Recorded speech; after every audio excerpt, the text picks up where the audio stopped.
From a small Danish town to the biggest league in the world, and now to one of football's toughest job, Tottenham Hotspur.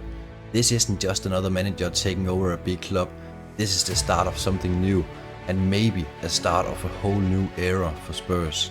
I will tell you exactly why this is a genius move, but to understand Thomas Frank's brilliant tactics we have to go back to year 2013, where he managed Brøndby, one of Denmark's biggest clubs, and this is where it all began.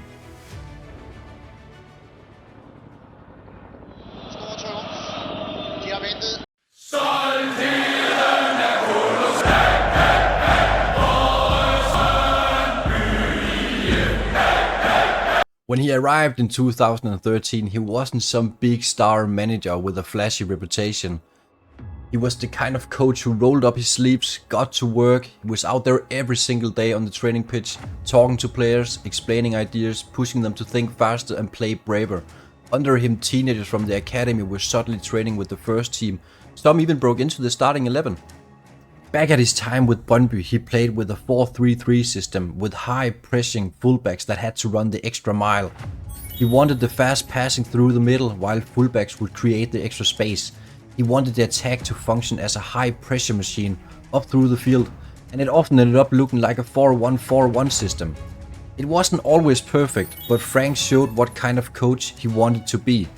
Besides, everyone spoke about his high pressure on the pitch. Frank wanted to point out that they had much more to offer. He believed in three things: be brave, be aggressive, and develop your squad. But after a lot of pressure, he resigned in 2016. Frank moved to England, not as a head coach, but as an assistant at Brentford. And this is where the journey really begins. And here, he learned something that would change his career: the Moneyball Model. When he first started as an assistant, Brentford didn't really have big money, but they had big ideas. So they used data and clever scouting to sign players other teams ignored. And Thomas absolutely loved it because it meant he could work with raw talent and turn them into stars. And who does that remind you of? Exactly. Jürgen Klopp did the same thing. In 2018, Dean Smith left Brentford for Aston Villa, and Frank was given the main job. And a lot of people doubted him. Could a calm, quiet Dane really handle championship? And here's what he had to say. When I was assistant the first couple of years, I developed a style of play. The first theme, for example, high pressure. I presented something and then we all discussed it and agreed.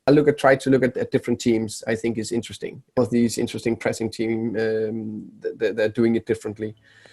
Frank built a team that played without fear. Usually they would play in a 4-3-3 formation. If they were attacking, he wanted the backs to work as wingers. The formation switched to a 2-3-5.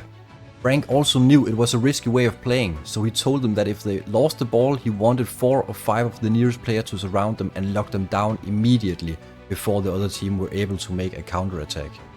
I will show you the brilliant pressing intensity a little later, which Frank's Brentford team were one of the very best at. But first, the high pressing attacks then made the team switch formation, as Brentford used 4 or 5 men in the attacking and constantly creating the triangle at the opponent's defense.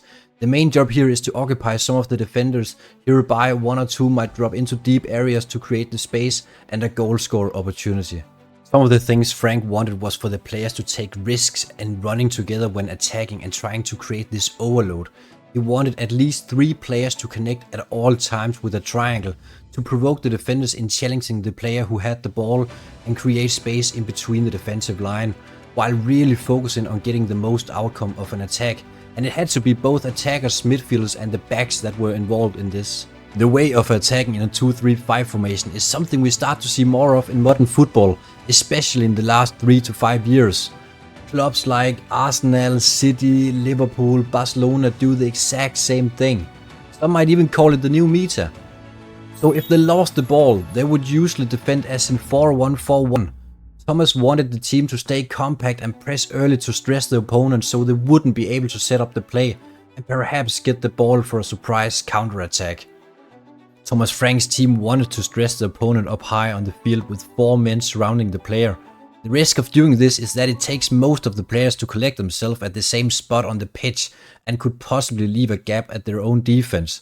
But if they succeeded, Brentford could restart the attack without the opponent being able to get the ball back, and they did it simply by splitting up as soon as they got the ball back.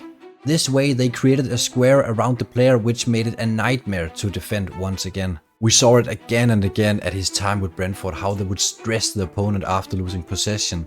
And last season Brentford were top 3 out of all teams in pressing intensity, just under Liverpool and Tottenham, which suits Frank really well. Brentford had the 15th lowest average ball possession throughout the entire season, and at the same time they were top 5 when it came to goal assist conversion rate, which is usually something that requires a lot of ball possession. But because of the high pressing intensity, they didn't need to touch the balls that much. And after years of success at Brentford, the calls started coming and it was time for a new challenge: Tottenham Hotspur. Spurs have been searching for the right manager for years, and they have had big names, but they never really found lasting stability. A manager who doesn't just bring tactics to the table, but also identity. So far, Frank has spent around £120 million for 4 players as a Tottenham coach, which in modern football isn't that much. Top 6 clubs usually buy 1 or 2 players for that kind of money. If we take weekly wages into the account, Thomas Frank and Brentford did perform way better than they should have, as they are at the very bottom of that list, and still managed to be a solid mid-team who gave every big club a hard time. The weekly wages also has something to do with the players' market value price, and we know Frank did use the Moneyball Model to buy in players for Brentford, so it would be exciting to see if he uses the same strategy at Tottenham.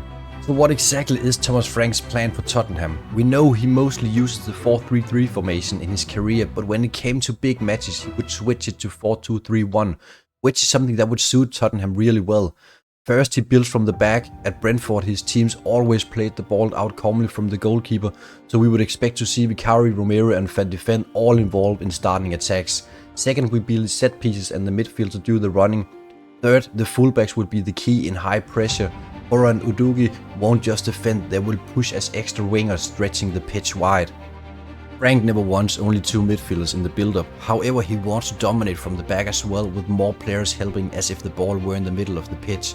In the build-ups he'd prefer 5 players at defense and have 3 running midfielders to create an overload, to make sure the ball gets to the midfielders who can do the running. It doesn't matter what side the build-up they play, the midfielder's job is to keep creating the overload. The set pieces in this build-up is essential to creating the chances, so he depends on the players to run the extra mile. Those roles, sometimes maybe 2 midfield players and 3 in front. No, sometimes, always 3. Yeah. Jamie, come on. So I just know with the 5, I think that's a top way to defend if you want to defend. So we always try to play 3v3 or 4v3, so we get the 6 out as well. So try to create that overload. That means the opposite 8 need to come down to be the 6. Besides all this, Tottenham will also be more effective when it comes to creating chances. Last season, Thomas and Brentford managed to come in second in the league with shots on target, and at the same time they were number 1 of creating shots inside the box, which of course is the result of creating high pressure with both set pieces from the middle and the backs to function as wings in a 2-3-5 attacking formation. Frank used Damsgaard a lot in the build-up for Brentford, but at the same time his job was to be aggressive when it came to defending and intercepting the ball. Maddison could very well get the same kind of role in the Tottenham shirt. Now we know Maddison is already good when it comes to being offensive, but maybe he would be the one to drop a little deeper and have to do some extra running. As we can see, the yellow line represents Maddison, while the blue one is Damsgaard, where Damsgaard did succeed when it comes to ground duels, interception and blocks. In this role it would benefit the team in the build-up, but also in the third half of the pitch as in creating chances. And I'm not saying that the team is only gonna depend on Maddison, but just that I think we might see him in a different kind of role. Also because we know Thomas Frank likes this build-up this way, and we know the quality of Maddison's passing and creating chances, so this style would suit him really well. The set pieces in the new Tottenham team would depend very much on the play between Udogie and Bissouma, and between Porro and Bentancur, as Maddison would be the playmaker in the middle of the pitch. I think we're gonna see a Tottenham team that will drop a little deeper than they're used to and try as much to make an overload on the pitch in the build-up. The backs will most likely work as wingers, and if the cross doesn't come in, we could have Maddison that drops deep to help make the chance bigger. We've seen this kind of play many times in Brentford, where the midfielders or attackers drop down, as Bissouma does here, to thrive some of the defenders with him and create the space in the attacking. Franks want the setup to be calm, but they also want to take risk as in high intensity. Maddison's key role here could also be to create an overload and run in between the midfield and try to set himself up for a run. There are so many reasons to be excited on behalf of all Tottenham fans, and also excited for the title race. Rome wasn't built in a day, and Tottenham would most likely not be perfect within the first weeks or month, but I'm sure, together with Thomas Frank, this team could be a huge challenger and most likely get back to where they belong in the Big Six. Anyway, that was just my take on all of this. Now, the real question for you is, do you think Thomas Frank is going to be successful in Tottenham? And do you think Tottenham is going to be a title challenger again? And how do you feel about this summer transfer window? Give it a like or subscribe if you like these kind of breakdowns where we talk football. Thank you guys for watching, it means the world to me. Vi ses.